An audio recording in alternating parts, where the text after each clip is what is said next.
안녕하세요. 김도일 목사입니다. 성경 읽기의 중요한 원리 중에 하나는 문맥을 따라 읽는 것입니다. 문맥을 벗어나면 성경을 오독하게 되고 성경의 오용은 결국 우리의 신앙을 약화시키게 됩니다. 오독과 오용의 구절들을 풀어드리는 시간, 김동일 목사의 아하 23번째 시간을 시작합니다. 오늘 말씀은 고린도전서 9장 18절부터 21절 말씀입니다. 그런즉 내 상이 무엇이냐? 내가 복음을 전할 때 값없이 전하고 복음으로 말미암아 내게 있는 권리를 다 쓰지 아니하는 이것이로다. 내가 모든 사람에게서 자유로우나 스스로 모든 사람에게 종이 된 것은 더 많은 사람을 얻고자 함이라. 유대인들에게 내가 유대인과 같이 된 것은 유대인들을 얻고자 하며 율법 아래 있는 자들에게는 내가 율법 아래 있지 아니하나 율법 아래 있는 자같이 된 것은 율법 아래 있는 자들을 얻고자 하며 율법 없는 자에게는 내가 하나님께는 율법이 없는 자가 아니요 도리어 그리스도의 율법 아래 있는 자이니 율법 없는 자와 같이 된 것은 율법 없는 자들을 얻고자 함이라. 최근에 한국교회와 교단 안에 목회자의 이중직을 어떻게 볼 것인가에 대한 논쟁이 벌어지고 있습니다. 솔직히 아직도 이중직 금지 정책을 유지하는 교단을 보면서 답답한 마음도 듭니다. 교단 소속 목회자들의 생활을 책임지지 않으면서 목회자들은 이중직을 하지 못하도록 합니다. 교회의 성도들도 오랫동안 이중직을 가진 목회자들을 세상과 물질과 타협한다는 관점에서 보기도 했습니다. 하지만 더욱 문제는 이런 이중직 금지 정책의 허점들입니다.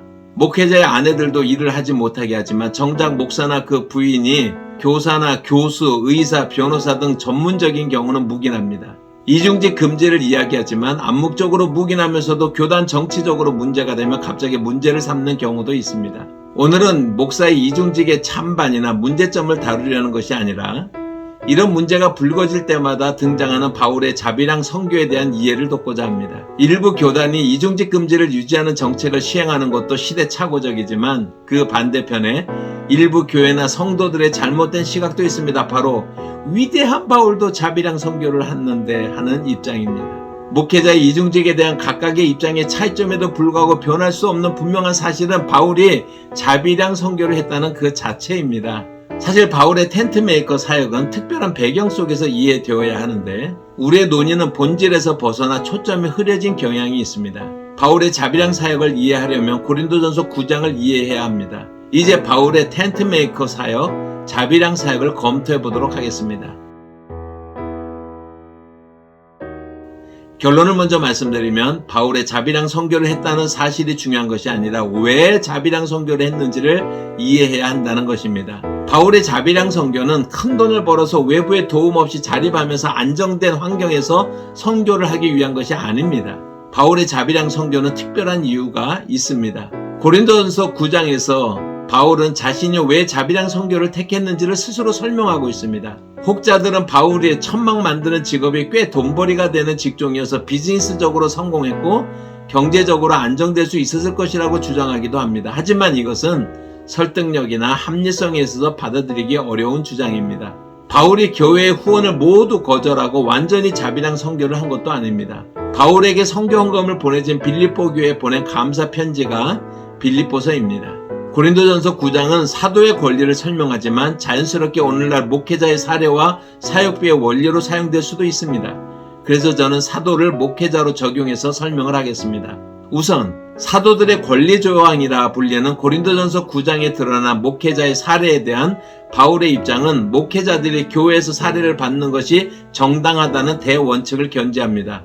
바울은 이것을 세 가지 관점에서 옹호합니다. 먼저 베드로와 사도들의 권리로 설명합니다. 고린도전서 9장 4절에서 7절 말씀입니다. 우리가 먹고 마실 권리가 없겠느냐? 우리가 다른 사도들과 주의 형제들과 게바와 같이 믿음에 자매된 아내를 데리고 다닐 권리가 없겠느냐? 어찌 나와 바나바만 일하지 아니할 권리가 없겠느냐? 누가 자기 비용으로 군복무를 하겠느냐? 누가 포도를 심고 그 열매를 먹지 않겠느냐? 누가 양떼를 기르고 그 양떼의 젖을 먹지 않겠느냐? 바울은 자신과 바나바도 베드로를 비롯한 다른 사도들처럼 권리를 누릴 수 있음을 말합니다. 자신도 먹고 마실 권리가 있고 아내를 데리고 다닐 권리도 있고 일을 하지 않을 권리도 있습니다. 두 번째로 율법의 가르침을 제시합니다. 고린도전서 9장 8절에서 11절 말씀입니다. 내가 사람의 예대로 이것을 말하느냐? 율법도 이것을 말하지 아니하느냐? 모세의 율법에 곡식을 밟았던 소에게 망을 씌우지 말라 기록하였으되 하나님께서 어찌 소들을 위하여 염려하심이냐? 오로지 우리를 위하여 말씀하심이 아니냐? 과연 우리를 위하여 기록된 것이니 밭가는 자는 소망을 가지고 갈며 곡식 떠는 자도 함께 얻을 소망을 가지고 떠는 것이라. 우리가 너에게 신령한 것을 뿌렸은즉 너희의 육적인 것을 거두기로 과하다 하겠느냐? 바울은 곡식을 밟아 떠는 소에게 망을 씌우지 말라는 말씀이 소들을 위한 것이 아니라 하나님의 말씀을 맡은 사역자들을 위한 것이라고 설명합니다. 율법에 의하더라도 목사는 교회에 신령한 것을 뿌리고 교회는 목사의 육적인 필요를 채워주는 것이 마땅하다는 것입니다. 세 번째로 예수님의 가르침을 근거로 듭니다. 고린도전서 9장 13절과 14절 말씀입니다. 성전의 일을 하는 이들은 성전에서 나는 것을 먹으며 제단에서 섬기는 이들은 제단과 함께 나누는 것을 너희가 알지 못하느냐? 이와 같이 주께서도 복음 전하는 자들이 복음으로 말미암아 살리라 명하셨느니라. 성전의 일을 하는 이들은 세상에서 직업을 가지지 않고 성전에서 나는 것을 먹는 것이 마땅하고 예수님도 복음을 전하는 자들이 복음을 받는 자들의 공급을 통해 살도록 하셨습니다. 여기에 대해서는 아하 19번째 믿음 선교에서 이미 설명을 드렸습니다. 이처럼 바울은 기본적으로 목회자들이 생활을 위해서 일하지 않을 권리를 주장합니다. 그런데 바울은 이런 권리가 있음에도 불구하고 자신은 이 권리를 사용하지 않겠다고 선언하고 혹시라도 사람들이 자신의 진의를 오해해서 바울이 필요한 사역비를 요청하는 것으로 생각하지 말라고 못을 딱 받고 있습니다. 고린도전서 9장 15절 말씀입니다. 그러나 내가 이것을 하나도 쓰지 아니하였고 또 이 말을 쓰는 것은 내가 이같이 하여 달라는 것이 아니라 내가 차라리 죽을지언정 누구든지 내 자랑하는 것을 헛된 대로 돌리지 못하게 하리라. 고린도전서 9장 18절 말씀입니다. 그런즉 내 상이 무엇이냐? 내가 복음을 전할 때 값없이 전하고 복음으로 말미암아 내게 있는 권리를 다 쓰지 아니하는 이것이로다. 그렇다면 질문이 생기죠? 왜 바울은 이처럼 자비량 선교 텐트메이커로서 사역을 고집했을까요? 이에 대한 중요한 단서가 고린도전서 9장 12절 말씀입니다. 다른 이들도 너희에게 이런 권리를 가졌거든 하물며 우리일까 보냐. 그러나 우리가 이 권리를 쓰지 아니하고 범사에 참는 것은 그리스도의 복음에 아무 장애가 없게 하려 함이로다. 바울이 자비량 선교를 하는 가장 중요한 이유는 복음에 아무 장애가 없게 하기 위해서입니다. 그렇다면 이것은 어떤 의미일까요? 바울이 다메섹에서 예수 그리스도를 만난 후 자신의 부르심에 흔들리지 않은 정체성이 있습니다. 그것은 바로 자신이 이방인의 사도로 부름을 받았다는 것입니다. 로마서 1장 5절 말씀입니다. 그로 말미암아 우리가 은혜와 사도의 직분을 받아 그의 이름을 위하여 모든 이방인 중에서 믿어 순종하게 하나니. 로마서 11장 13절 말씀입니다. 내가 이방인인 너희에게 말하노라. 내가 이방인의 사도인 만큼 내 직분을 영광스럽게 여기노니. 갈라디아서 2장 8절 말씀입니다. 베드로에게 역사하사 그를 할례자의 사도로 삼으시니가 또한 내게 역사하사 나를 이방인의 사도로 삼으셨느니라. 디모데전서 2장 7절 말씀입니다. 이를 위하여 내가 전파하는 자와 사도로 세우심을 입은 것은 참말이요 거짓말이 아니니 믿음과 진리 안에서 내가 이방인의 스승이 되었노라. 이처럼 바울의 핵심 정체성은 이방인의 사도라는 것입니다. 그런 바울이 이방인에게 복음을 전하는 중요한 장소가 아고라입니다. 아고라는 평소에는 시장 기능을 하고 사람들이 많이 모이는 곳이며 민회, 에클레시아가 모여서 국가의 중대사를 결정하는 정치적 행위가 이루어지는 장소이기도 합니다. 이 아고라는 자연스럽게 사람들이 모이는 장소로서 당시 소피스트 철학자들에게도 중요한 곳입니다. 수백 명의 규모로 추산되어지는 이들 철학자들은 헬라 세계를 떠돌아다니면서 철학을 가르치는데 소피스트가 아고라 광장에 서면 사람들이 철학자의 지혜를 듣기 위해서 그의 주변으로 몰려들게 됩니다.